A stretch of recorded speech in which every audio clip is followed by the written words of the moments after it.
Well, hello and welcome to another Tyrrell's Classic Workshop. This is a video I never thought I would be making, which is the restoration of a Ford Mondeo ST220. This is a very good customer of ours, and he has made a success of his life. He's become very successful, but this car is of massive sentimental value to him. It was his first new car that he bought when he was towards the bottom of the ladder on the upward ascent, and for that reason this car, he's managed to find it and buy it back, and we are doing the mother and father of all restorations on this car. Tom and young James have stripped off the car almost down to the bare body, almost. It's been away to Ryan at Cheshire Prestige Paintworks, our paintwork partner, as ever cramming as many P's as possible into one sentence. But Ryan has travelled over, and I'm going to ask him to come and talk us through this stunning result on the Mondeo. So that is a cue for you to come and say hello, Ryan. In fact, I say hello, Ryan. Hi, Ian. Okay, so you've done Ferrari F40s for us, you've done Lamborghini Countaches, you've done Miuras, Dinos, yep. All sorts of Italian exotica. Yep. You've done a Jensen FF. We have, yep. And here we are with a Ford Mondeo. Yep. But looking at it, I mean, the sign of it was basically a good car, wasn't it? Yeah, really good, really good. But a little bit of metalwork you've done around the back, it was really, really straight. Yep. Yeah. And the litmus test, or one of them, is looking down the side of a car and see how good the reflection is. Especially at this height. Exactly, which is far more critical than when the car's on the ground. Yeah, you can get away with a lot down there, but when they come up here, it's at eye level, yeah. And it's funny, when you put a car on a lift and it's right up in the air, and you reflect off the bottom of the doors and the sills, you can see all sorts. Everything, yeah. But no matter what height we put this at, no, it's like glass. Like this. It is literally like, it's, you know, we'll do some additional camera work of the sides. It is like glass. Yeah. Now, it is a bit of a bizarre brief to sort of, I mean, this is the original colour, which is performance blue. That's it, yep. And it was exclusively on ST220 Mondeos, wasn't it? I think, yeah, I can't remember if they did them on the Fiestas or not. I don't think so. Right, maybe. Yeah, yeah. Certainly the Fast Forwards. Yeah, it's a Fast Forward colour. And just talk me through what you had to do to get this car at this body shell at this stage. So the outer panels were, like I say, really, really good. There was one door that had a bit blistering through at the bottom that we had to do some work on. You'd done all the work on the back end.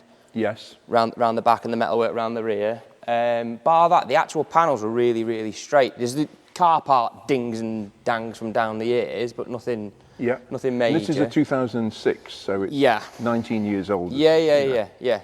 So you get cars that are 5, 6 years old that have lots of dents down the side. This wasn't like that, really. It had the odd one, but nothing major. So it's been looked after, we think. Yeah, it has, yeah, I think so. Yeah. But nevertheless, I mean, I must admit, when I saw it in the other workshop, I thought to myself, this doesn't need a respray. No. It was a very tidy car. Yeah. But that's what the owner wants. He wants it, actually, it's going to be better than new, isn't it? Yeah, well, that's the idea. So the underneath now, because obviously there was bits of rust where the suspension pickup points were, and so we bare metaled all that, epoxy primed it, 2K high build primed it, flatted that back, and then we used the 3M product to stone chip the underside and in the wheel arches and around the boot well. Right. The spare wheel well. And then we've painted underneath the same as on top. So it's got 5 coats of blue underneath and 3 coats of clear coat underneath. Right. Yeah. So, okay. So, and obviously, I mean, we saw before the car went to you, there were certain areas where it was misted over with primer. Yeah, it's drifted in. Not even the body colour. No. Whereas this is now all body colour. And how many? You were telling me how much paint. We've used 17 litres, and that gets mixed 60-40-ish. So it's around, to thinned, it's around 26 litres of performance blue we've put on it, which is a lot. Yeah. But that's. So from new, obviously they get painted with the doors ajar, and the doors get painted, and but we've had every panel off and every panel's been individually painted. So all the back of the wing has got the same coat of paint as the front of the wing. Same with the bonnet, that's why the bonnet looks so good. Same with the back of the door. You don't see the backs of the doors really in the door jambs, but the back of the door has been fully coated.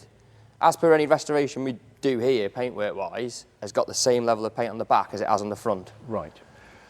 Okay, so I mean, we haven't gone, in a sense, we've sort of not gone for originality. No. We've gone for superbity. Longevity. Yes, but more than that. More than that, yeah. Yeah. This car is going to be a prize-winning car when it's finished. Yeah, you could, yeah. And that's what the owner wants. He wants perfection. The best Mondeo in the world. Yeah, probably not far off it. Yeah. But I mean, right, 26 litres of paint? Yeah, 26 litres of blue on that, yeah. That's not including the lacquer, that's just No, that's just the base coat colour. And how thick is the paint then now compared to when it would have been? Because normally car paint is around, what, 180 microns maximum? Yeah, the trouble is as well, back then, we're now using far superior lacquers, so that on there's HS clear coat, a Leclerc. We put one gripper, we call it, one sort of misty coat, and then 3 full wet coats. I mean, from new, it'd have 1 full wet coat on it, and that's it. Right. So it's the same as doing a restoration job on a Miura or any other car. That's got the same level of paintwork on it. Right, sure. Yeah. Which shows the performance blue off, because you're looking through that really clear coat. You know, it does show it. It's an amazing colour, isn't it? Yeah, it is a good colour. Yeah, it is. My mum had a Hillman Avenger in the 1970s, and it was called electric blue. Electric blue, yeah. I mean, the paintwork was terrible. Yeah. Of course it was. But it was of the same ilk. But it was the same. Yeah. Yeah. That's obviously it just bears a passing resemblance to us in every way. But Ryan, that looks amazing. I mean, the engine compartment. Underneath, as you say, it's all incomparable to what the car would have been when it was new. Yeah.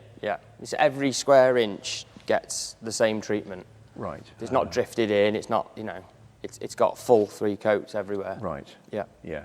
And how many coats of lacquer on top of that? One gripper, 3 full wet. Right. Yeah. Whatever that means, I'm sure it's good. Yeah. Yes. It's the. Yes, because obviously we have to flat and polish that at the end, you see. So out the gun, you do get a tiny bit of orange peel and the odd imperfection. Yes. So obviously we then 1,500, 2,000, 3,000, 6,000 on a Trizac, and then polish it all back up. Right, 6,000? Yeah, you go down 6,000 grade, yeah. 6,000 grit? Yeah, nothing, no. My hands are rougher. Yes, amazing. Yeah. Gosh, well, I mean, it looks stunning. We've sent some photographs to the owner. He's coming to visit us shortly. Yeah, good. And he is delighted at the progress of the work. So, Ryan, thanks for coming over. Pleasure. Thank you very much. Thank you.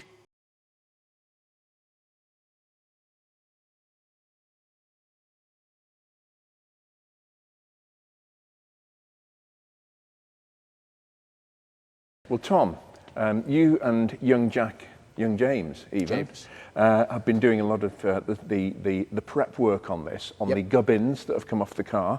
Mm-hmm. We've got the front and rear subframes behind you there, which are completely restored. What did we do with those? Did we paint them rather than powder coat them? So the majority of the actual changeable panels and parts are as OE with matching uniform bolts. The main subframe was actually saved because you can't get those new anymore. So the main subframe was powder coated, and then every other part has been changed on the subframe to make it the best quality possible. This is the original matching numbers V6 engine. It is. This engine was as sweet as a sweet thing before we took the car apart. So all we've been doing to this, I mean, we haven't changed timing chains, we haven't done any work on the engine whatsoever, because the car's done, I think, just over 100,000 miles. Just over 90. Just over 90? Yeah. But I suspect they were probably motorway miles. Yeah. Where it's not been driven round, done a daily commute through towns at 20 miles an hour. I think these are. So that's the thing that goes for engines, really. Stop, start. Driving on the motorway, they're happy just singing along at 2,500, 3,000 RPM, whatever. So we think it's done motorway miles. The owner, who is coming to visit us for the first time shortly, will be able to confirm his part of that. But the net result is the engine was it was just as sweet as. It just sounded lovely. So we've left well alone, but you've done it. We've got the original cam cover bolts. We've gone to the trouble of getting those. Those are actually a remanufactured part for the Z-Tech engines that they made. So it's actually better than when they were new. So they're all brand new. Okay, great. Even things like the alternator, etc., just look fun. I mean, this is a work of art. Actually, it really is. It's beautifully done, and we got all the suspension, everything. You've been waiting to go on. You've been obviously reconditioning that, shock absorbers, etc.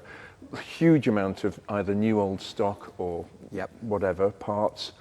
The wheel arches, obviously Ryan's done those to a far higher standard. You're just working your way through. Being a 21st century car, it's quite complex. Well, it's like when we were talking the other day, these things were built on a production line, so they were built to go together a certain way and to be stripped a certain way. So you have to start at that and do the correct process all the way through. Yes, yeah, and we've got a pretty sizable bit of chunk of wiring here. Yeah. So yeah, we are in essence remanufacturing the car, basically. I think, to be honest, perfectly honest with you, it's going to be better, a hell of a lot better than when it rolled off the production line. Yes. Which they were built as a price, that's the way it was. We'll press on. I mean, the sunroof cassette's still in. We didn't have to remove that. The front and rear bumpers, there was a chunk missing from the front bumper, wasn't there? So there was. The passenger side front corner was missing on the original bumper, where I assume somebody's hit a pothole or a speed bump because the bottom valance was missing as well. Right. So we've replaced all of those. Right, so this is a front bumper we've acquired, and also the rear bumper, I think. We also got a new one, or a new second-hand one of those as well, didn't we? No, I think that's the original. Is it the original? Yep, okay. I think the rear is the original bumper still. Okay. Same as the side skirts, they're all original as well. Right. It's looking fantastic, so you're just getting on with putting it back, making it back into a car now? Yeah, so fuel lines are on, fuel tanks in, fill and X, everything. Next is going to be brake lines, wiring harness into its correct positions, and then get ready for front and rear subframes. Excellent. It's a damn sight easier when it's all clean and lovely and new. Yes, of course. It's a pleasure. It's like working on a production line, as you say. Is. Right, thanks very much, Tom. No problem. Well, that concludes another Tyrrell's Classic Workshop video. A snapshot of possibly the most in-depth restoration of a Ford Mondeo currently underway anywhere in the world, unless you know better. Thanks for watching. Please remember to subscribe, and we'll be back with something else very soon.